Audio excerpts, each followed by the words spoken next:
Hello everyone, कैसे आप सब लोग।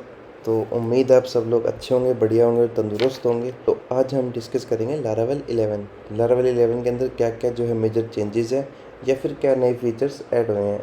तो ये हम देखेंगे इसकी ऑफिशियल वेबसाइट से, जो कि है laraveldaily.com। तो देखते हैं। तो चलिए शुरू करते हैं। तो दोस्तों, लारावेल 11 के अंदर जो मेन चेंजेस आए हैं वो है, सबसे पहला जो है स्लिम स्केलेटन।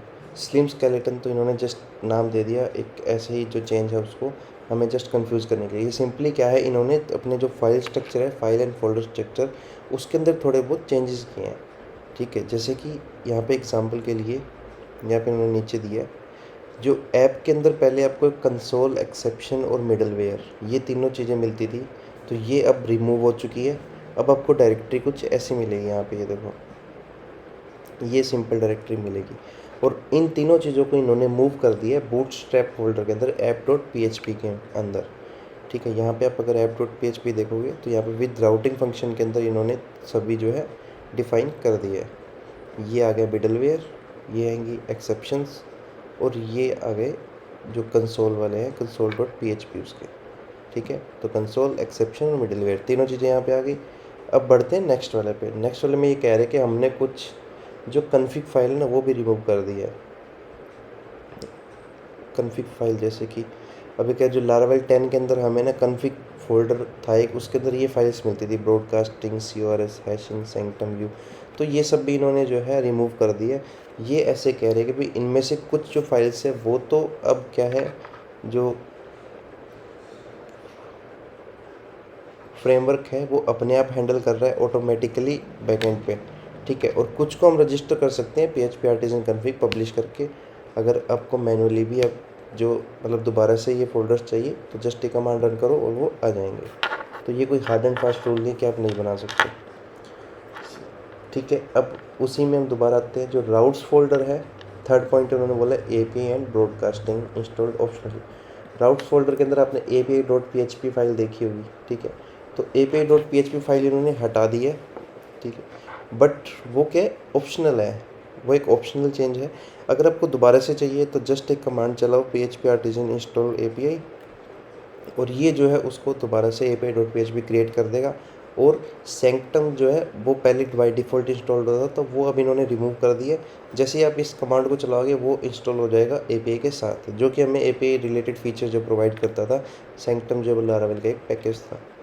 ठीक है, सेम ब्रॉडकास्ट अगर आपको काम करना है वेब सॉकेट्स के ऊपर अपनी लारावेल एप्लीकेशन में, तो आप जस्ट ये कमांड रन करो, PHP आर्टिजन इंस्टॉल ब्रॉडकास्ट, और वो क्या करेगा, इसकी भी broadcast.php की फ़ाइल जो है वो क्रिएट कर देगा। अब इन दोनों को फिर वही बात, कन्फिग से तो हमने रिमूव कर ही दी, तो इनको रजिस्टर किस में करता है, वो बूटस्ट्रैप के अंदर app.php के अंदर रजिस्टर भी कर देगा। ठीक है, next is paste and SQLite. अब पेस्ट क्या होता है पहले ये समझते हैं। पेस्ट जो है एक टेस्टिंग टूल होता है, जिसके अंदर हम अपने जो लारावेल एप्लीकेशन है उसकी टेस्टिंग करते हैं।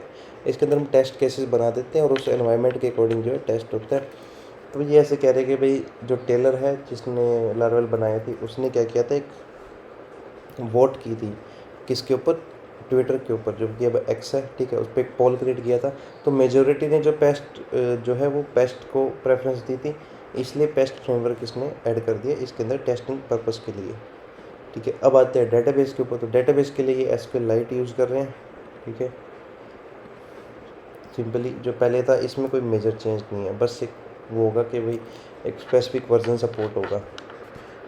ठीक, नेक्स्ट इज़ मेक कमांड। जो मेक कमांड है उसके अंदर भी चेंजेस हुए हैं। मेक की 3 नई कमांड ऐड हुई है। अब आप इनम्स क्रिएट कर सकते हो, क्लास क्रिएट कर सकते हो और इंटरफेस भी क्रिएट कर सकते हो। तो ये 3 फीचर ऐड हुए हैं। अगर आपको इन डीप में जाना है इसके, तो आप यहाँ से लिंक दिया हुआ है, जस्ट सिंपली उस लिंक पे जाओ और गिटहब के ऊपर आपको चेंजेस मिल जाएंगे कि भाई हाँ क्या चेंज हुए हैं, वहाँ से आप देख सकते हो। उसके बाद है हेल्थ चेक। तो ये बेसिकली जस्ट क्या है ना, एक इन्होंने राउट मेथड बना के छोड़ दिया ऐप अप के नाम से, /अप, जो कि app.php में डिफाइंड है। इसको आप रन करोगे तो ये क्या करेगा, डायग्नोज हेल्थ एक इवेंट है हमारा एप्लीकेशन बिल्डर.php में, उसको कॉल करेगा और आपको स्पीड वगैरह शो कर देगा। जैसे यहाँ पे ये रहा, the up and point return the response time. आपको रिस्पॉन्स टाइम दिखा देगा। तो इसी को उन्होंने हेल्थ चेक बोल दिया, वेबसाइट की हेल्थ चेक कि भाई हाँ कोई भी एक रिक्वेस्ट है वो कितने टाइम में जाके आ रही है। आफ्टर दैट डंपेबल ट्रेड, तो पहले हम डी और डंप इनको अलग से यूज़ करते थे, कोई भी डाटा अगर हमें शो करवा के और डंप करना है तो अब हम इनको क्या है उस एलोक्वेंट या फिर उस स्टेटमेंट के साथ भी यूज़ कर सकते हैं पॉइंटर के अंदर। जैसे कि ये रहा, देखो पहले हम ऐसे यूज़ करते हैं set this set that, suppose जो एड्रेस है, अब हम सेट दिस करके यहीं पे इसको डी करवा के देख सकते हैं and then set that. Okay, उसके बाद ईगर लोडिंग। ईगर लोडिंग क्या है, मतलब कि allow limited ईगरली loading records natively without external package. पहले क्या है ना, हमें लारावेल 10 के अंदर या फिर पिछले वर्जन्स में इशू था, जब भी हम एलोक्वेंट का यूज़ करते थे तो ईगर इसके लिए हमें मतलब कि डाटा ये क्या करता था, पहले रीलोड कर लेता था पूरा डाटा। तो इस चीज़ को मैनेज करने के लिए हम एक पैकेज यूज़ करते थे एलोकेंट ईगर लिमिट, जो कि जॉन्स स्टोडनमेयर ने बनाया था। ठीक, इसका म्यूजिक था। अब इन्होंने क्या किया, इसको इनबिल्ट कर दिया, मतलब इसकी नीड जो वो ख़त्म हो गई है। ओके, नेक्स्ट पे चलते हैं। कास्ट मेथड, इन्होंने एक नया मेथड दे दिया कास्ट, जिसकी हेल्प से हम है ना मल्टीपल फील्ड्स को कास्ट कर सकते हैं। जैसे कि ईमेल है, उसको डेट टाइम में कन्वर्ट करना है, या पासवर्ड उसको हैश के अंदर कास्ट करना है। तो ये भी इन्होंने नया मेथड ऐड कर दिया, जिसके अंदर आप एरे पास कर सकते हो और कलेक्शन भी मल्टीपल एरे भी पास कर सकते हो। जैसे ये है, इसमें स्ट्रिंग था पहले, अब इसमें एरे भी पास कर सकते हो। एक नया मेथड बनाया इन्होंने वंस। ठीक है, तो वंस मेथड क्या करता है, जैसे ही आप क्या करोगे, कोई वंस मेथड के अंदर कुछ फेच करोगे क्वेरी से, तो ये उसका कैशे क्रिएट कर लेगा। ठीक है, इसका एग्जांपल देता हूँ।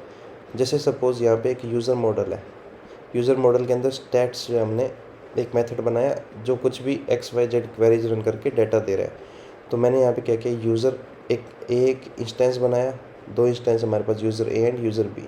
तो यूज़र ए से मैंने स्टैट्स कॉल किया, देन मैंने दोबारा यूज़र ए से ही स्टैट्स कॉल किया। तो इसने क्या किया, जो फर्स्ट लाइन में हमने कॉपी किया था उसका कैश डाटा ही हमें सेकेंड लाइन में यहाँ पे आउटपुट देगा। ठीक है, सिमिलरली अगर मैं यूज़र बी से करता हूँ तो ये दोबारा से फैच करेगा, क्यों, क्योंकि ये इंस्टेंस अलग हो गया, दोबारा फैच किया। फिर अगर मैं यूज़र बी का ही निकालूंगा तो अगेन कैश जो डाटा है उसके अंदर से हमें दे दिया। फिर अगला है भाई न्यू वेलकम पेज। जो आप लारावेल प्रोजेक्ट सेटअप करते हैं उसके बाद तो वेलकम पेज आता है हमारे पास एक, वो इन्होंने बिल्कुल बढ़िया नया अतरंगी सतरंगी सा बना दिया है। ठीक, अगर आपको लारावेल सीखनी है तो क्या है, आप मुझे कमेंट कर सकते हो। लारावेल के ऊपर मैं एक अलग से कोर्स क्रिएट कर दूँगा जो कि बिल्कुल फ्री रहेगा। ठीक है, जिसमें आपको नोट्स भी मिलेंगे और एक तरह से क्रैश कोर्स की तरह रहेगा, जिसमें आपको नोट्स, जॉब गाइडेंस और हम प्रोजेक्ट्स भी बनाएंगे। तो अगर आपको चाहिए तो कमेंट करो, मैं वो आपको बना के दूंगा, मतलब वो भी हम यूट्यूब पे बना देंगे और साथ में करेंगे। ठीक है भाई, अब ये कह रहे हैं मिनिमम PHP वर्जन जो है वो 8.2। भाई अगर तुम्हें लारावेल 11 चलाना है तो 8.2 चलाना ही पड़ेगा। ठीक है, अब 8.1 तो अब PHP ने ऑफिशियली जो है डेप्लीकेट कर दिया, वो उसको कोई सपोर्ट नहीं दे रहे। देन अगर आपका कोई पुराना प्रोजेक्ट है लारावेल 10, 9 या 8 में, तो उसके लिए अपग्रेड गाइड दे रखी है क्या क्या आपको चेंजेस करने पड़ेंगे। तो ये था हमारा लारावेल 11 के फीचर्स। अगर आपको वीडियो अच्छी लगी, कुछ नॉलेज मिली, तो चैनल को सब्सक्राइब करो, शेयर करो और कमेंट करो अगर आपका कोई भी question Laravel related. Thank you, मिलते हैं नेक्स्ट वीडियो में।